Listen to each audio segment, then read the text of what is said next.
இன்று நடைபெற்ற தமிழ்நாடு சட்டமன்றத்திலே ஆளும் அரசு முதலமைச்சர் கொண்டு வந்த நம்பிக்கை கோரும் தீர்மானத்திலே அனைத்து இந்திய அண்ணா திராவிட முன்னேற்ற கழகத்தின் சார்பாக நாங்கள்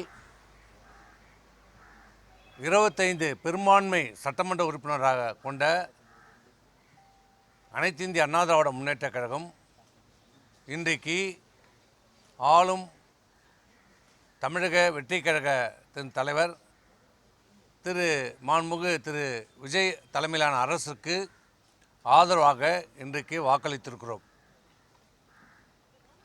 சில சிறுபான்மை சட்டமன்ற அனைத்து இந்திய அண்ணா திராவிட முன்னேற்ற சிறுபான்மை சட்டமன்ற உறுப்பினர்கள் எதிர்த்து வாக்களித்திருக்கிறார்கள்.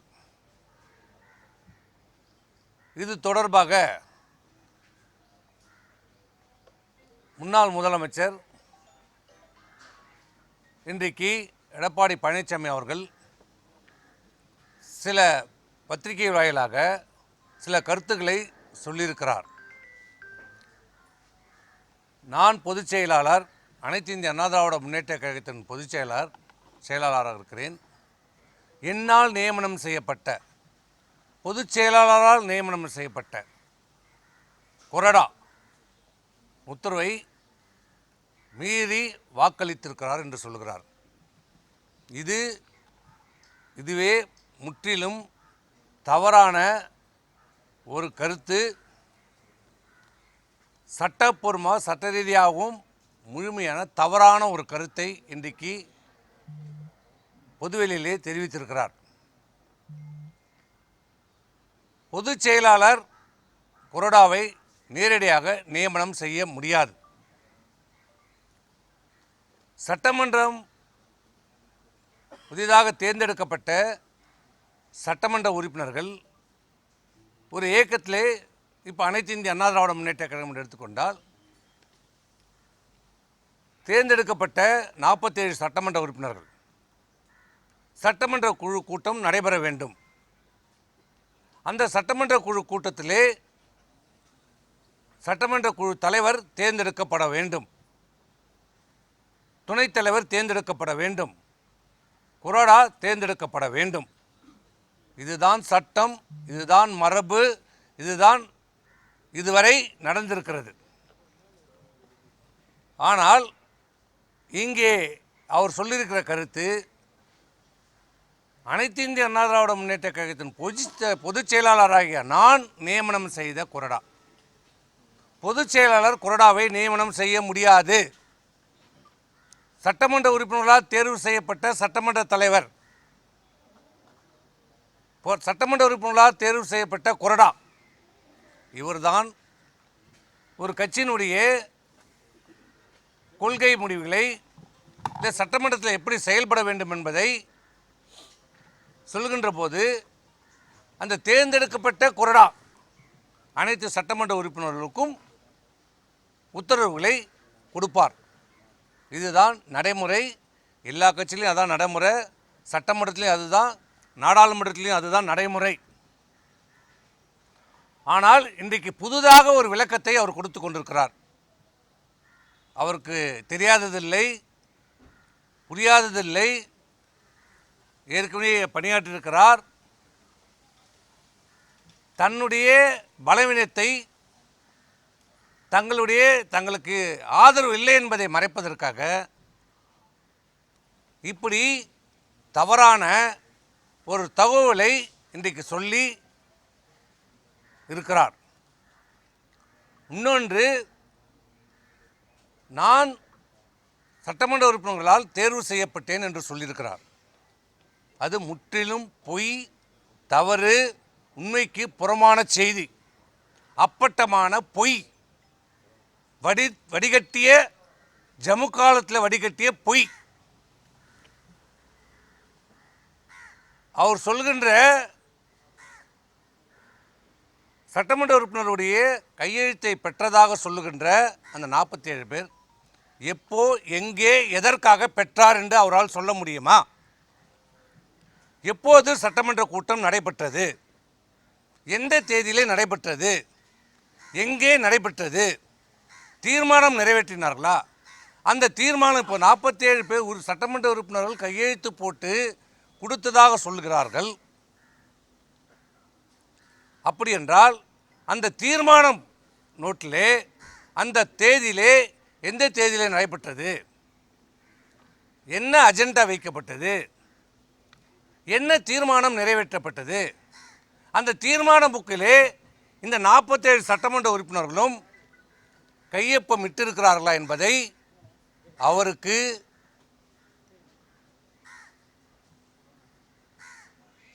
வெளியிட முடியுமா? அதை அந்த தீர்மான புத்தகத்தை வெளியிட தயாராக இருக்கிறாரா? உங்கள் பக்கம் நியாயம் இருந்தால், தைரியம் இருந்தால், உண்மையாக இருந்தால் அந்த தீர்மானத்தை காப்பியை வெளியிட முடியுமா? 47 சட்டமன்ற உறுப்பினர்கள் கலந்து கொண்டு அந்த தீர்மான புத்தகத்திலே கையெழுத்து இட்டதை எந்த தேதியிலே எந்த இடத்திலே கலந்து கொண்டு என்ன தீர்மானம் நிறைவேற்றப்பட்டது, அந்த தீர்மானத்தை நாங்கள் ஏற்றுக்கொண்டோம் என்று கையொப்பமிட்ட அந்த பிரதியை காட்ட முடியுமா? ஏனென்றால் காட்ட முடியாது. ஏனென்றால் அப்படி ஒரு கூட்டமே நடைபெறவில்லை.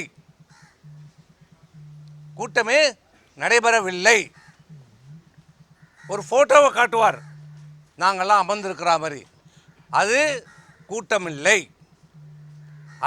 அதுதான் நாங்கள் கடைசியாக அவரை சந்தித்து பேசிய போது அவர் சொன்ன கருத்து, எங்களுக்குள் ஏற்பட்ட வாக்குவாதம், அப்போ எடுக்கப்பட்ட படம்.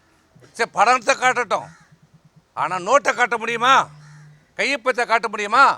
அப்போ நீங்கள் கேட்கலாம், இந்த 47 பேர் எங்கே கையொப்பம் பெற்றார்கள் என்று.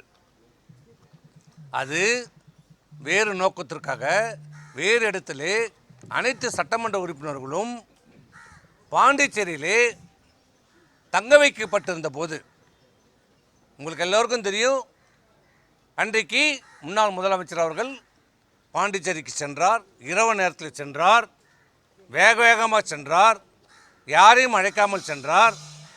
போய் கையெழுத்தை பெற்றார், தனித்தனியாக பெற்றார். அன்றைக்கு அந்த பாண்டிச்சேரியிலே நடைபெற்ற அந்த விடுதியிலே என்ன பேசினார், என்ன சொன்னார் தெரியுமா? அதை சொல்ல அவர் தயாராக இருக்கிறாரா? என்ன சொன்னார்? கையெழுத்தை பெறுவதற்கு என்ன சொல்லி கையெழுத்தை பெற்றார்? நான் மேலே பேசிவிட்டேன், மேலே சம்மதம் சொல்லிவிட்டார்கள், நாம் ஆட்சி அமைக்கிறோம், நான் முதலமைச்சராக ஆகப் போகிறேன், திமுக நமக்கு வெளியிலிருந்து ஆதரவு தருகிறது, திமுக ஆதரவோடு அனைத்து இந்திய அண்ணா திராவிட முன்னேற்றக் கழகம் எடப்பாடி பழனிசாமியாக நான் என் தலைமையிலே ஆட்சி அமையப் போகிறது, நீங்கள்லாம் அமைச்சராகலாம் என்று ஆசை வார்த்தைகளை கூறினார் என்று அன்றைக்கே சொன்னார். சொன்னாரா இல்லையா? அத்தனை சட்டமன்ற உறுப்பினர்கள் நீ கேட்டிருக்கலாம். பிஜேபி எம்எல்ஏயும் நம்முடைய கட்சியில் இணைந்து கொள்வார் என்று சொன்னார். ஆனால் சட்டமன்ற கூட்டம் எங்கேயுமே எப்போதும் நடைபெறவில்லை. நடந்தது ஒரே சட்டமன்ற கூட்டம் நடந்தது, உறுப்பினருடைய கூட்டம் நடைபெற்றது.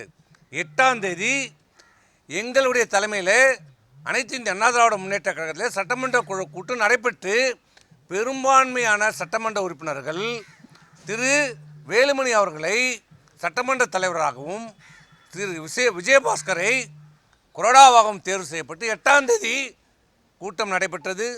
தீர்மானம் நிறைவேற்றியிருக்கிறோம், கையொப்பம் பெற்றிருக்கிறோம். அதை நாங்கள் சபாநாயகரிடம் கொடுத்திருக்கிறோம். பெரும்பான்மையான சட்டமன்ற உறுப்பினர்களால் தேர்வு செய்யப்பட்ட சட்டமன்ற தலைவர், பெரும்பான்மை சட்டமன்ற உறுப்பினர்களால் தேர்வு செய்யப்பட்ட கொறடா சட்டமன்ற உறுப்பினர் நல்லா புரிஞ்சுக்கங்க, சட்டமன்ற உறுப்பினர்களால் தேர்வு செய்யப்பட்ட கொறடா, பொதுச் செயலாளர் நியமிக்கப்பட்ட கொறடா இல்லை. இன்றைக்கு சொல்கிறார் அவருடைய பேட்டியிலே political party and legislature party, அது அவர் சொல்லலை, லெஜிஸ்லேச்சர் பார்ட்டின்னு சொல்லலை. இருக்கிறது பொலிட்டிக்கல் பார்ட்டி வேற, லெஜிஸ்லேச்சர் பார்ட்டி வேற. சட்டமன்றத்தினுடைய நிர்வாகத்திலே அரசியலினுடைய கட்சியினுடைய உத்தரவுகள் செல்லாது. சட்டமன்ற உறுப்பினர்களால் தேர்வு செய்யப்பட்ட நிர்வாகிகள் தான் அதை நிரூபிக்கணும். ஆனால் ஒரு கட்சியினுடைய கொள்கைகளை அமுல்படுத்துகின்ற போது அந்த கட்சியினுடைய தலைவர் சொல்கின்றதை அந்த கொறடா மூலமாக உத்தரவுகளை கொடுப்பார். ஆனால் தேர்ந்தெடுக்கப்பட்ட கொறடா, பொதுச் செயலாளரால் நியமிக்கப்பட்ட கொறடா இல்லை. இதை முதலில் தெளிவுபடுத்துகிறேன். முதல்ல அவர் கொடுத்திருக்கிற கடிதம் போலி கடிதம், செல்லாத கடிதம், செல்லாத நோட்டு. அவர் 47 பேர் என்னை ஆதரிக்கிறார்கள் என்று சொல்லி ஒரு கடிதத்தை சபாநாயகரிடம் கொடுத்திருக்கிறார். நாங்கள் எங்களை ஆதரிக்கிறார்கள் என்று சொல்லி 27 சட்டமன்ற உறுப்பினர் கையொப்பங்களை பெற்று நாங்கள் கொடுத்தோம்.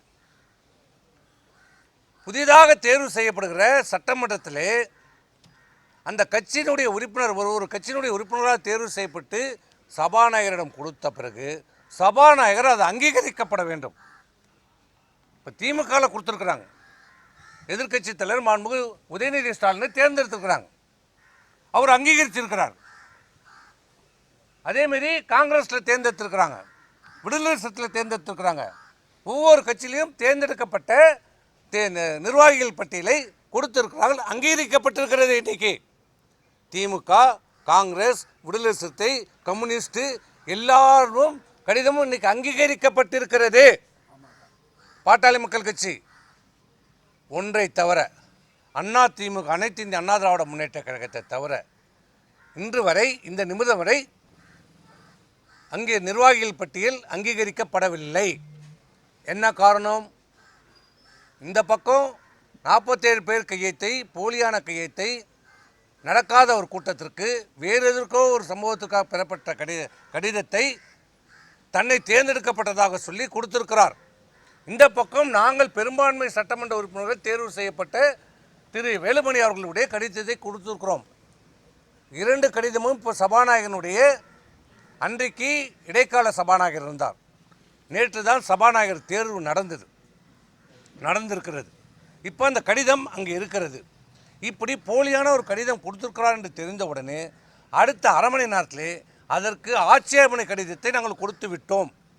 சபாநாயகர் இப்போ அன்றைக்கு இடைக்கால சபாநாயகருக்கு உடனடியாக சபாநாயகர் அலுவலகத்துக்கும் சபாநாயகருக்கும் நாங்கள் ஆட்சேபனை கொடுத்திருக்கிறோம். என்னவென்று, அவர்கள் கொடுத்திருக்கிற கடிதம் போலியான கடிதம், அவர் சொல்லியிருக்கிற கூட்டம் நடைபெறவில்லை, அதில் போட்டிருக்கிற கையெழுத்து உண்மை இல்லை, அங்கேயும் கையெழுத்து போட்டிருக்கிறார்கள், எங்களதிலையும் கையெழுத்து போட்டிருக்க, இரட்டை டபுள் என்ட்ரி இருக்கிறது. இதை நீங்கள் முழுமையாக விசாரணை செய்யப்பட வேண்டும், ஆய்வு செய்யப்பட வேண்டும், நடவடிக்கை எடுக்க வேண்டும் என்று சொல்லியிருக்கிறோம். இப்போ அதன் அடிப்படையிலே 2 கடிதத்தின் மீதும் இதுவரை நடவடிக்கை இல்லை, யாரையும் அங்கீகரிக்கவில்லை. அனைத்து இந்திய அண்ணா திராவிட முன்னேற்ற கழகத்தின் சார்பாக யாரும், இந்த பக்கம் எடப்பாடி பழனிசாமியும் அங்கீகரிக்கப்படவில்லை, இந்த பக்கம் வேலுமணி அவர்கள் போது 2 பதவிகளும் இன்னும் சட்டமன்ற சபாநாயகரால் அறிவிக்கப்படவில்லை, கொறடா அங்கீகரிக்கப்படவில்லை, கொறடா அங்கீகரிக்கப்படவில்லை.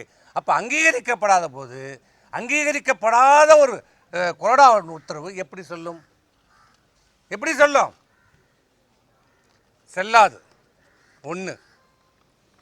இப்போ சபாநாயகர் அவர்கள் தான் இதை விசாரணை செய்து எது உண்மை எது பொய் என்பதை ஆராய்ந்து எங்களுக்கு 2 தரப்புக்கும் வாய்ப்பை கொடுத்து 2 தரப்பில் இருக்கிற சட்டமன்ற உறுப்பினரையும் கூட்டு ஆராய்ந்து விசாரணை செய்து இறுதி முடிவெடுத்து யாருக்கு பெரும்பான்மை சட்டமன்ற உறுப்பினராக இருக்கும் என்பதை முடிவு செய்ய வேண்டிய அதிகாரம் இன்றைக்கு சபாநாயகர் இடத்துல இருக்கிறது.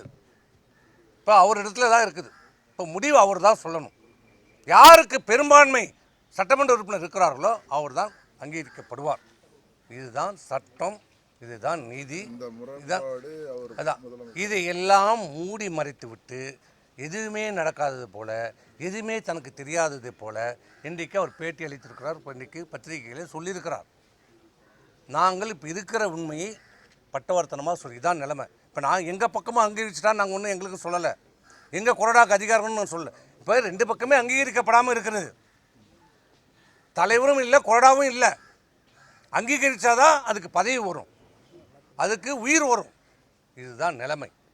இதையெல்லாம் மறைத்து விட்டு இன்றைக்கு சட்டமன்ற உறுப்பினர்களை மிரட்டுவதற்காக, அச்சமூட்டுவதற்காக, தன் பக்கம் அவர்களை எப்படியாவது இழுக்க வேண்டும் என்பதற்காக இப்படி அவர்களை எங்களை அச்சுறுத்த பார்க்கிறார், மிரட்ட பார்க்கிறார். இதுதான் நிலைமை.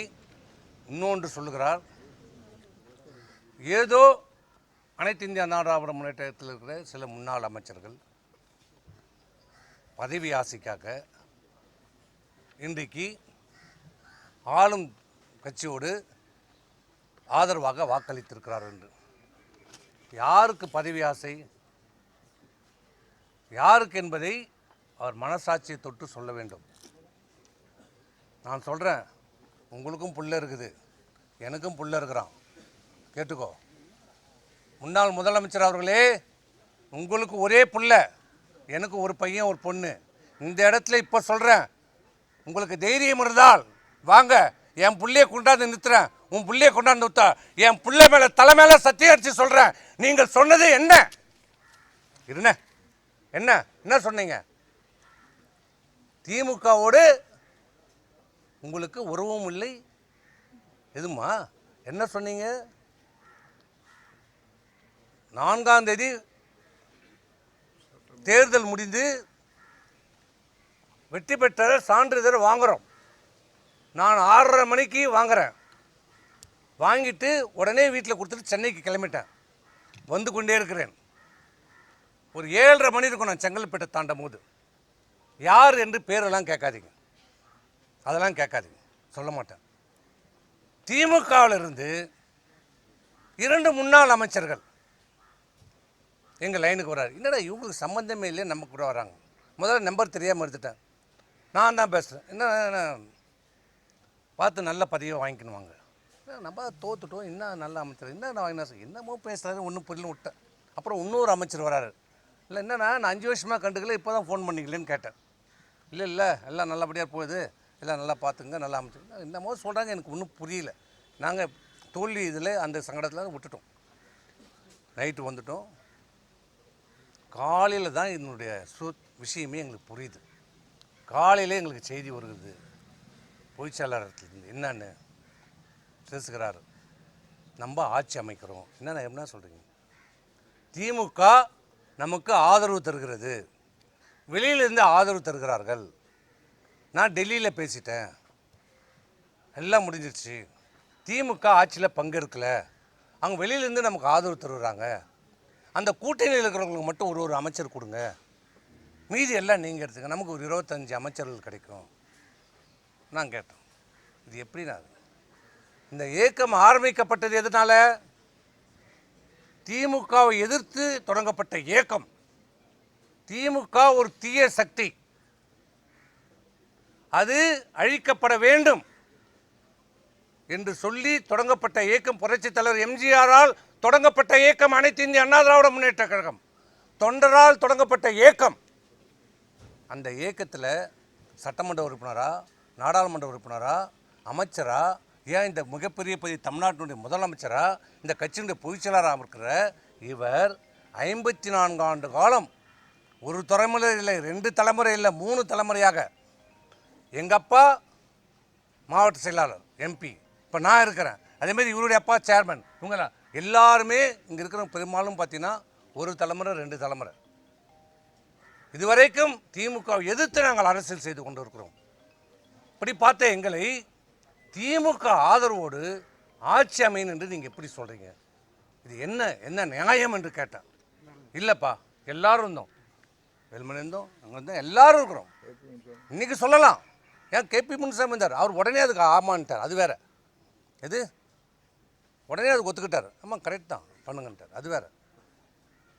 நாங்கள் எல்லோரும் இருந்தோம். இது எப்படி நியாயம்? இது எப்படி மனசாட்சி நம்ம ஏற்றுக்கணும்? மக்கள் ஏற்றுப்பாங்களா? மக்கள் விடுப்பா அதெல்லாம் பார்த்துப்பாங்க. ஏன்னா தொண்டர்கள்லாம் ஏற்றுப்பாங்களா? தொண்டரை நம்ம செஞ்சு அதெல்லாம் சரியாயிடுவாங்கப்பா. ஏன்னா நம்ம மனசாட்சி ஏற்றுக்குமான்னு கேட்டேன். இன்னொன்று சொன்னேன், பொண்டாட்டி வீட்டில் போனால் பொண்டாட்டி விஷம் வச்சு சாவடிச்சிருவான்னு. பசங்க நம்ம பசங்க சொந்த பசங்க காரி துப்புவாங்கன்னு. சும்மா இருண்ணே, சொன்னதை தான் சொல்கிறேன். அங்கே சொன்னேன்ல, இந்த வார்த்தை சொன்னேன்ல, நான் சொன்னேன் இல்லையா? அப்புறம் ஏன் பேசுகிறீங்க? சொல்கிறேன், உண்மையை சொல்லுவோம். சொன்னோம். இல்லைப்பா, இல்லை இன்றைக்கே சொல்லு, இன்றைக்கே முடியாதுன்னு வந்துட்டோம். இன்னொரு உண்மையும் சொல்கிறேன். இது உங்களுக்கு ஏற்கனவே தெரிஞ்ச உண்மை, நீங்கள் ஏற்கனவே வெளியிட்டிருக்கீங்க. இப்போ சொல்கிறேன், கேட்டுக்குங்க. ஏன்னா அவர் இந்த அளவுக்கு எங்களை வந்து குற்றச்சாட்டுறாரு. பதவிக்காக, நாங்கள் ஒரு அமைச்சர் பதவிக்காக எல்லாம் போகிறோம். அப்போ இவர் என்ன சன்னியாசம், இவர் என்ன இதுக்கு வந்த அரசியல் செய்கிறவங்க எல்லாமே பதவிக்கு வரணும் தான் நினைப்பாங்க. இது இப்போ இவர் மட்டும் எதுக்கு இருக்கிறாரு? இன்னைக்கு எதுக்கு அதிமுக இந்த தேர்தலில் படுதோல்வி அடைஞ்சிருக்கிறது? ஆனால் அதை ஏற்றுக்க மனமில்லாத இன்னைக்கு சொல்கிறார் மிகப்பெரிய வெற்றின்றார். 47 தொகுதியை ஜெயிச்சது மிகப்பெரிய வெற்றின்னு சொல்கிறார். இப்படிப்பட்டவரை பொதுச் செயலராக வச்சுருந்தா என்ன பண்ண முடியும்?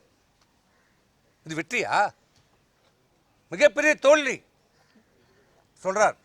வெற்றி பெற்றிருக்கிறோம்னு சொல்கிறார். ஆனால் இதே அம்மா 96 சட்டமன்ற தேர்தலில் தோல்வி அடைஞ்சாங்க. தைரியமாக சொன்னாங்க, இந்த தோல்விக்கு நான் பொறுப்பேற்றுக் கொள்கிறேன் என்று சொன்னாங்க. அவங்க அம்மா, அவங்க பொதுச் செயலாளர், ஆண்மை மிக்கவர், ஆளுமை மிக்கவர். வெற்றியும் கொண்டாடணும், தோல்வி வந்தால் அந்த தோல்வி ஏற்றுக்கிற மனப்பக்குவம் இருக்கணும். அந்த மனப்பக்குவம் இன்னி வரைக்கும் அவர்கிட்ட கிடையாது. 19 தோத்தோம், 21 தோத்தோம், 24 தோத்தோம், 26 தோற்றுவோம். இன்னி வரை எந்த தோல்விக்கும் பொறுப்பேற்கவில்லை அவர். நான் நேற்றே சொல்லிட்டேன், தோல்வி நான் அவரை மட்டும் தனிப்பட்ட முறையில் நான் குற்றச்சாட்டில். இந்த தோல்வியில் எல்லாருக்கும் பங்கு இருக்குது, நாங்களும் ஒத்துக்கிறோம், எங்கள் எல்லாருக்கும் பங்கு இருக்குது. ஆனால் அந்த உண்மையை ஏற்றுக்கொள்ள அவர் மறுக்கிறார். கட்சியை சீர்திருத்தத்துக்கு அவர் ஒத்துழைப்பு இல்லை. நான் இன்னொரு அதான் சொல்ல வந்தேன். தமிழ்நாட்டுக்கு ஒரு மிகப்பெரிய ஒரு அரிய வாய்ப்பு கிடைச்சிது. என்ன வாய்ப்பு? மிகப்பெரிய, நடக்க முடியாத, நினைச்சு பார்க்க முடியாத, சிந்திக்க முடியாத ஒரு வாய்ப்பு. சமுதாயத்திலேயே மிகவும் மிக மிக பின்தங்கி இருக்கிற தாழ்த்தப்பட்ட சமுதாயத்தை சேர்ந்த ஒருவருக்கு முதலமைச்சர் பதவி வாய்ப்பு வந்தது. திமுகவோட ஆதரவோடு ஆட்சி அமைக்கின்ற போது கம்யூனிஸ்டுகள் நேரடியாக டக்குன்னு என்று அவருக்கு ஆதரவு கொடுத்த உடனே திரு திருமாவளவன் அவர்களை முதலமைச்சராக ஆக்குகிறோம் என்று திமுகவால் முன்மொழியப்பட்டது. அவர் மட்டும் முதலமைச்சர், மீதி அனைத்து அமைச்சர் பதவிகளும் அண்ணா திமுக எடுத்துக்கொள்ள வேண்டும். 33 அமைச்சர்கள் நீங்கள் எடுத்துக்கங்க, திருமாவளவன் மட்டும் முதலமைச்சர் என்ற ஒரு வாய்ப்பு வந்தது. அது எங்களிடம், அதுதான் கடைசியாக அந்த கூட்டம் நான் ஃபோட்டோ காட்டினாரே, அதுதான் நாங்கள் போனது. அப்போ சொன்னோம், சரி திமுகவோட நம்மளால் முடியாது, அவர் திருமாவளவன் ஒரு வாய்ப்பு வந்திருக்கிறது, சரி பண்ணிக்கலாமா சொல்லுங்கள், அது என்னான்னு சொல்லுங்கள். முடியாது, ஏற்றுக்கொள்ள முடியாது. அது எப்படி விடுதலை சிறுத்தைகள் கட்சின்னு ஆட்சின்னு தான் வரும்? முடியாது. நான் இருந்தால் நான் முதலமைச்சர், இல்லை என்றால் நம்ம எதிர்கட்சியாக செயல்படுவோம். இந்த சேம் வேர்டு யூஸ்ட். நான் இருந்தால் முதலமைச்சர் நான், இல்லை என்றால் எதிர்கட்சியாக செயல்படுவோம் என்று சொன்னார். அப்போ சரி இதுவும் வேண்டாமா கேட்டேன். அண்ணா திமுக தொடங்கப்பட்டதனுடைய நோக்கம் என்ன? திமுக ஒழிக்கப்பட வேண்டும், தீய சக்தி. அதனால் இந்த 20 டிவிகே தமிழக வெற்றி கழகத்தினுடைய நோக்கம் என்ன? திமுக ஒரு தீய சக்தி. நம்ம 2 பேருடைய நோக்கமும், அண்ணா திமுகவும் தமிழக வெற்றி கழகம் நோக்கமும் திமுக அழிக்கப்பட வேண்டும். நீங்கள் திமுகவோட போகிற மனநிலையில் வந்துட்டீங்க. அப்போ அதை நீங்கள் பரிசீலனை செய்யும் போது ஏன் நம்ம அனைத்து இந்திய அண்ணா திராவிட முன்னேற்ற கழகம் மாண்புமிகு முதலமைச்சர் திரு விஜய் தலைமையிலான அந்த ஆட்சிக்கு ஆதரவு கொடுக்கக்கூடாது என்று கேட்டோம். இதில் தான் எங்களுக்கும் அவருக்கும் கருத்து வேறுபாடு வந்தது.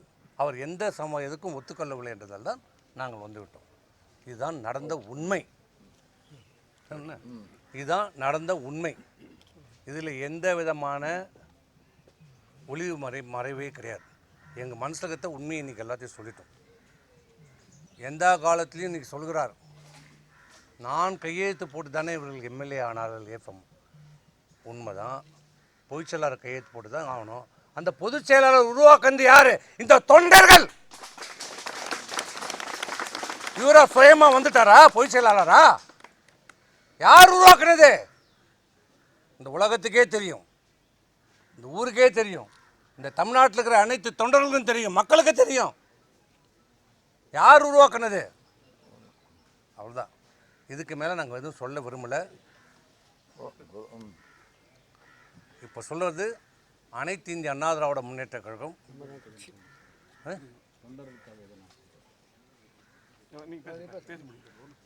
அனைத்து இந்திய அண்ணா திராவிட முன்னேற்ற கழகம்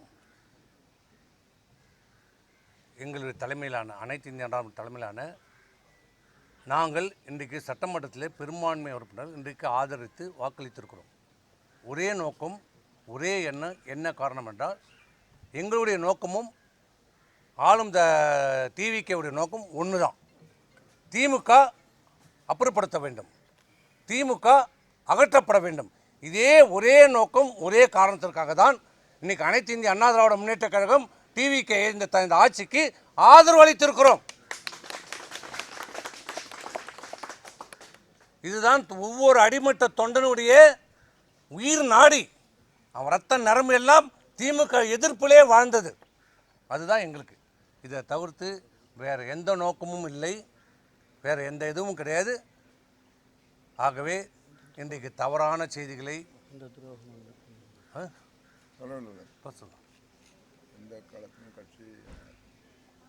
இப்பயும் சொல்கிறோம். எந்த நிலையிலும் எந்த சூழ்நிலையும் எங்கள் உயிர் மூச்சு இருக்கிற வரை அனைத்து இந்திய அண்ணா திராவிட முன்னேற்ற கழகம்தான் எங்களுடைய. இதில் எந்த விதமான காம்ப்ரமைஸ்க்கு எங்களுக்கு இடம் கிடையாது. இதுதான் அனைத்து இந்திய அண்ணா திராவிடம். இன்றைக்கி அவரும் சொல்லிட்டார், நாங்களும் சொல்லிட்டோம். அவர் பொதுச் செயலாளராக இருக்கிறார். இன்று வரைக்கும் அவர் தான் எங்களுக்கு பொதுச் செயலாளர். அதில் எந்த மாற்று கருத்தும் இல்லை. பொதுச் செயலாளர் இன்றைக்கி சட்டமன்றத்திலே சொல்லியிருக்கிறார், அனைத்து இந்தியாவில் எந்த பிளவும் இல்லை என்று சொல்லியிருக்கிறார். நாங்களும் சொல்கிறோம். நாங்களும் அண்ணா திமுக திராவிடத்தில் பெரும்பான்மை சட்டமன்ற உறுப்பினர்கள் தான் வாக்களிச்சிருக்கிறோம்.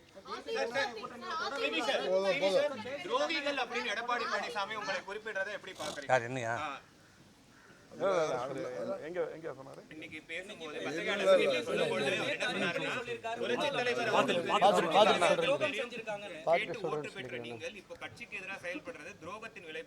சரி இல்லை, இது துரோகம்னா ரைட். இதை அவர் துரோகம்னு சொல்கிறாருன்னா திமுகவோட போகணுன்னு சொன்னார். அப்புறம் அது எது? அதுக்கு நீங்களே பதில் சொல்லிக்கணும்.